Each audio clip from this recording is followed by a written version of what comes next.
God, nice to have you with us on a Wednesday afternoon, 30th day of May, 2018. Broadcast day here on the great Sirius XM 82. Good to have you aboard here. Eddie and the crew. Bill Zimmerman's in the house. Colin Schmeling and yours truly, Christopher Russo here on Mad Dog Unleashed on the great Sirius XM. 888 Mad Dog 6 is your two-way sports talk telephone number for your Wednesday. Steve Phillips with his little baseball later on. So we'll save that baseball scenario until Steven comes by here at 4 o'clock Eastern, 1 o'clock on the West Coast. We got a hockey game tonight. We'll do a little something on that. That's game 2, Caps and the Golden Knights after what was one of the great game ones, literally, that in the history of the NHL in the final. How's that? I can't do any better than that. 4 lead changes for the first time and 9 goals. What else do you want? With a raucous crowd between, an old guard team and a new guard team. I mean, that was as good as it gets with Doc Emmerich behind a microphone. I mean, maybe tonight, let's see if they can live up to the juice that they supplied in game 1. Caps have to have it. We'll do that a little bit later on here, too, as we get you home here on a busy day. Obviously, the NBA would take front and center here for a couple of days, and we'll start here, and then we'll see where we go. I know we can do a lot of Brian Colangelo if you wish. The lesson there is stay the hell off Twitter. I mean, if you don't know that after the last couple of days, you're never going to know it. Stay off Twitter. It does nothing but get you in major trouble. Roseanne Barr basically got 400 people fired because she couldn't keep her mouth shut on Twitter. And then, of course, not fired, but, lost their jobs, not to mention her own. And then, of course, Colangelo, who, listen, it's got to be proven. We'll see what the 76er investigation unveils. But the bottom line is The Ringer, which I'm familiar with. We've worked with some guys who have written stories on us on Mad Dog Radio in the past, so I'm familiar with the I don't know if I don't want to call it a newsletter. What is it, an online site? But I am familiar with it. And from that standpoint, I mean, I guess they did a lot of detailed work. I mean, they printed up, they did all the back checking that I guess you have to do to figure out if somebody's got 9 million accounts. We all know what happened with Durant a couple of years ago, or about a year or so ago, when he was knocking his OKC. That was not a year. It was about 10 months ago when he was knocking his OKC teammates and the coaches. He was embarrassed about that. Now, he took ownerage of it and admitted it right away and apologized, but, the damage was done.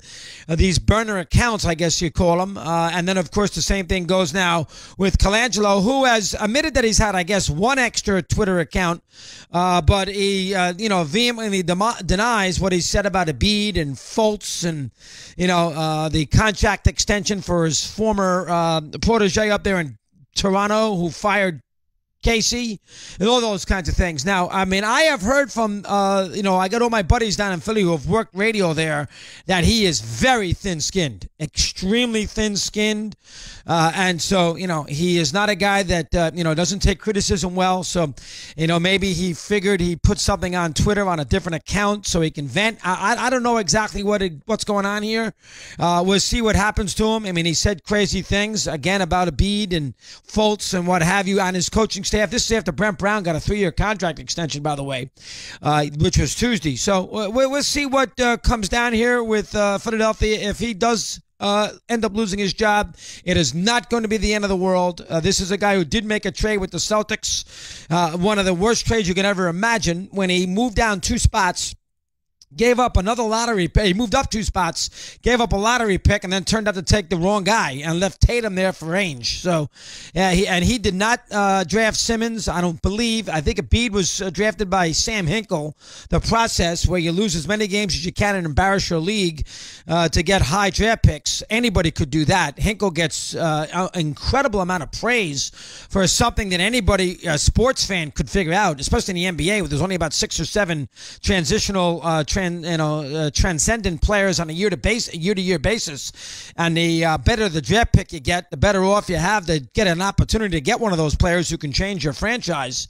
And somehow, some way, Hinkle gets praised because he was the first to do it. They've been tanking games forever. And go ask the Spurs with David Robinson and how they got Tim Duncan. I mean, and that's Popovich. You go ask him. I mean, this has been going on for 1,000,000 years. So Hinkle gets all this praise, which is absurd. I don't quite understand that. But the bottom line is he could lose his job over this. We'll see how this plays itself out. This is a Philadelphia story. I don't think anybody in America cares. We'll have to wait and see. If you do care, fair enough. Stay off Twitter. I mean, I know we are on Twitter in some capacity. I am not personally. I think we put some of the shows We throw that on Twitter. I don't even know how the process works. I trust the folks who work for the channel, and that includes, Bill and Eddie and folks like that, and Steve, Tori. I trust them to handle the Twitter account properly. I've tried a little Twitter. To me, you hear me enough. From I know it's baseball, but from a national sports standpoint, if you want to hear Chris Russo, you get him enough 4 hours a day. Sometimes 5. I mean, that should be enough. You don't need to hear what I think at 1 o'clock in the morning. So, I mean, now listen, that includes the MLB Network, and I know that's a one sport deal, but I mean, we do an hour there a day and 3 here, and once in a while we do 4. So you get enough of me. I don't know if you need any more, but in this day and age with the social media component and the fact that Sirius is heavily involved with it, I think we do have SoundCloud and throw all those things on there. We get good responses, but I don't go, off the cuff and start saying things on that Twitter because you think it's not a big deal and you throw it out there into the universe and all of a sudden you realize that somebody's going to take offense and you're going to get yourself in some trouble. And Hinkle and obviously Colangelo did, and Roseanne Barr certainly did. So away we go. That's the first thing. Second thing here today is the Cavaliers and the Warriors. One thing I want to reiterate, as I've said to you 1,000 times yesterday, I'm going to reiterate it because I've heard people think that I'm crazy. I don't care. Bottom line is LeBron James was not going to do anything in Game 7 against a team with a bunch of babies in the Boston Celtics to elevate his legacy from where it was prior or what it was immediately thereafter, beating Golden State 2 years ago down 3-1 down in the best-of-7 final. I mean, and winning their first championship for the city of Cleveland in 50 years and winning games 5 and 7 on the road. I know Green didn't play in the 5th game, but still he won 2 ball games on the road. Nothing that LeBron was going to do in his career was going to top that, and nothing that he was going to do in the Eastern Conference specifically was going to add to that. Now, if he wins this series, all right, well, then I guess that could top it because he's got a worse team and Golden State's better. So because they got Durant. So if he ever won this series, I guess we can top it.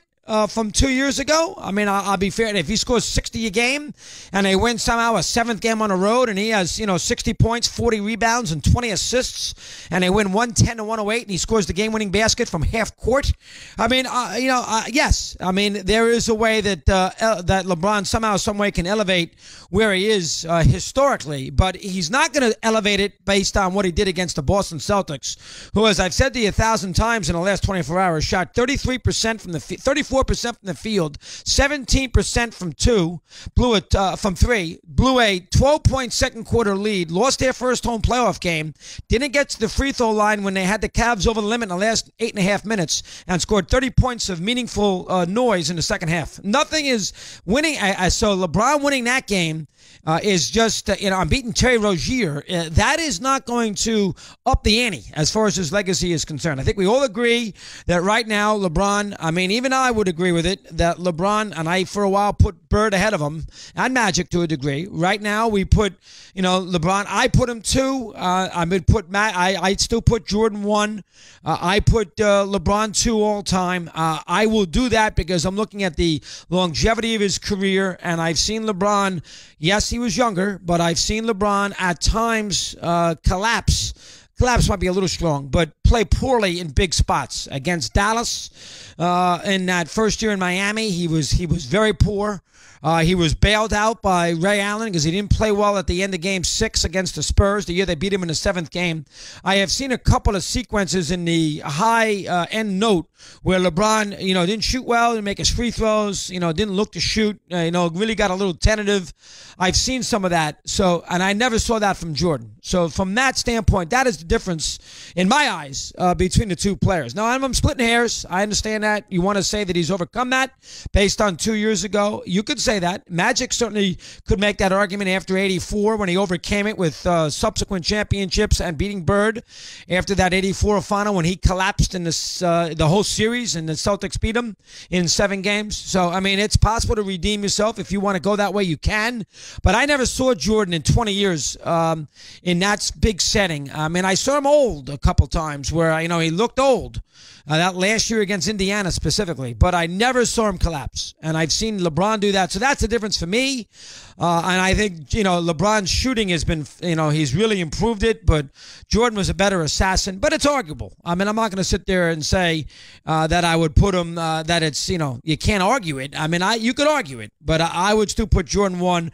I'll leave the 3 centers out of it for the moment. And I know Russell's the greatest winner of all time. I'll leave him out of it too at the 11 and 13 years. Now, having said all that with LeBron and what he did against the Celtics, I think this is going to be a brutal final. Now, I know Van Gundy said the same thing in his conference call yesterday. We will talk to Van Gundy, as far as I know, tomorrow before Game 1. We'll get him on and get his thoughts. But I would be very, very surprised if this series is competitive. The easy pick is 5. The easy pick in the Houston series would have been 6 because of the fact that the Rockets, had home court. You figure that maybe they can win Game 5 down 3-1, and the Warriors are winning their home games. The easy pick here is 5.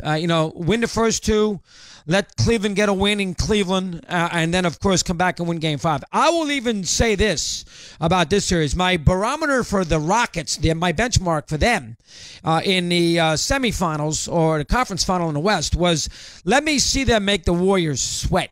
Let them get the 2-2, and I think no matter what happened after that, I would give them a break, and that's exactly what happened. They got the 2-2. So from that standpoint, I know that they had a 3-2 lead, and Harden couldn't throw the ball in the ocean, nor can anybody else off a boat in Game 7, and Harden, has got to live with that. And I don't care about Harden walking off the court not shaking hands. That's so overrated, that stuff. But I don't have, so that was my benchmark, and they reached it. Now, my benchmark for Cleveland in this series, I'm even going to make it easier. My benchmark for Cleveland is that the game they win be 2-0 instead of 3-0. Now, last year, the game that they won was 3-0. This year, my game that I want them to win is 2-0. How's that? Where, we don't get to a scenario where we get to 3-0 and we just wait for the parade. We get to 2-0 and we actually make the Warriors think about it for Game 4. How about that? That's Game 3 at home. They've been very good at home. They've lost 1 home playoff game. They've been very good at home here in the postseason. They'll be all juiced. That will be their next home game off the Game 7. How about if I sit there and say, let's see if they can make it 2 games to 1. Now, they did not last year, and they had Irving. But they played pretty competitively last year. They did a great job in Game 4. They lost Game 3 on the Durant 3 at the end. They played well in Game 4, and they were very competitive in Game 5. They did a good job last year, despite getting smoked 3 straight and then 5 overall in 5. They did a pretty good competitive job. This year, I'm going to make it easier for them. All I'm going to want them to do is, all we're going to do in that situation is to make sure that we are in a spot where we can get to 2-0, Cleveland win a game, and then go out there and win that fourth game, and play into a fourth game 2-1. If they can do that, not win a fourth game, win a third game. If they can do that, I think they've done a tremendous job. If they are able to do that, now. I don't think they're going to. I think the game that Cleveland would win, if they would win one, would be the fourth game.